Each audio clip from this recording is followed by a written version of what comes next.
Welcome to The Explainer, where we turn complex topics into clear, visual stories.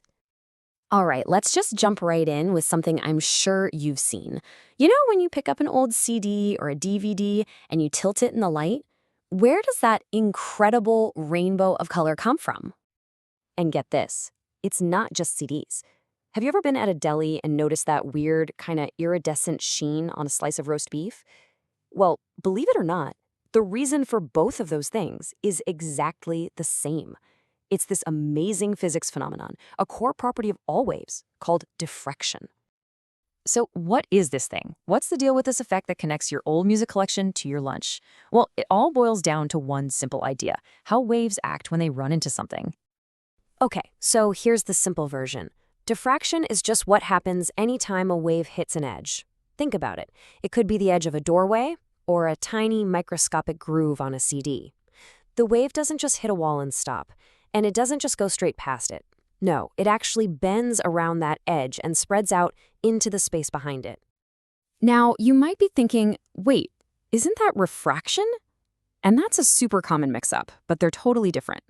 Refraction is when a wave bends because it's passing through something new. You know, like how a straw looks bent in a glass of water? Diffraction, on the other hand, is all about bending around stuff. That's the key difference. It's the whole reason you can hear someone calling your name from another room, even when they're completely out of sight. So how does this bending actually work? Well, the way to think about it is just beautiful. It's this concept called the Huygens-Fresnel principle. And this wasn't just one person's idea. It was pieced together over time by some of the absolute giants of physics. All right, so this principle gives us this amazing mental picture.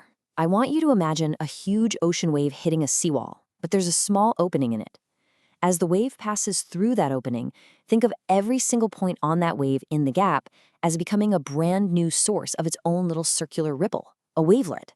It's like dropping 1,000 tiny pebbles all at once.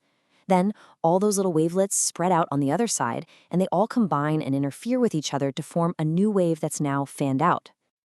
And once you get that idea, that's when it clicks. You suddenly realize that diffraction isn't some weird thing that only happens in a physics lab. It's everywhere. Once you know what you're looking for, you'll start seeing it all over the place. I mean, we already talked about the CD, right? That rainbow is just light diffracting off millions of microscopic pits. But what about the edge of a shadow? Ever notice how it's not perfectly crisp? It's a little fuzzy? Yep, that's diffraction. It's also the magic that makes the little hologram on your credit card work. And it even explains those beautiful ethereal rings you sometimes see around the moon on a misty night. Okay, but here's my absolute favorite example. This one is seriously wild. It's called the Arago spot. So picture this. You shine a super precise single point of light at a perfectly round object, like a little steel ball. Now, you'd expect to see a perfectly dark circular shadow, right? But because of diffraction, the light waves that bend around the edge of the ball actually meet up again perfectly in the dead center of the shadow, and they create a bright spot of light, right where it should be the darkest. How cool is that? And remember, this isn't just a light show. This is a rule for all waves. Sound waves, for example, have a much longer wavelength than light waves, and that means they can diffract around much bigger things, like, trees and entire buildings. It's literally the reason sound travels around corners so well. So here's where it gets really interesting. This universal rule for waves has these massive consequences. It's kind of this strange paradox, because diffraction is both a fundamental limit on what we can do, and at the same time, it's one of the most powerful tools we have. Yeah, check out this two-sided coin.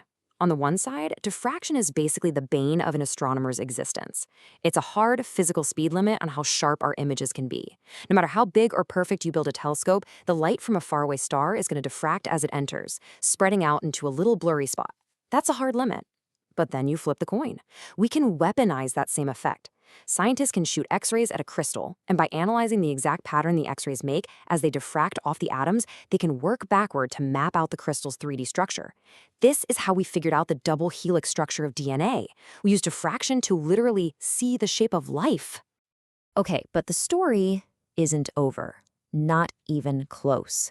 There is one final, truly mind-bending twist to all this. And for this one, we have to leave the world we know and dive headfirst into the weird, wild world of quantum mechanics.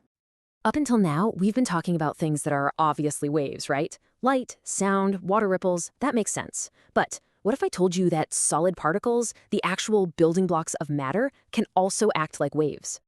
This is one of the most fundamental and frankly weirdest ideas in all of science. It's called the de Broglie hypothesis, and it says that every particle of matter has a wave property.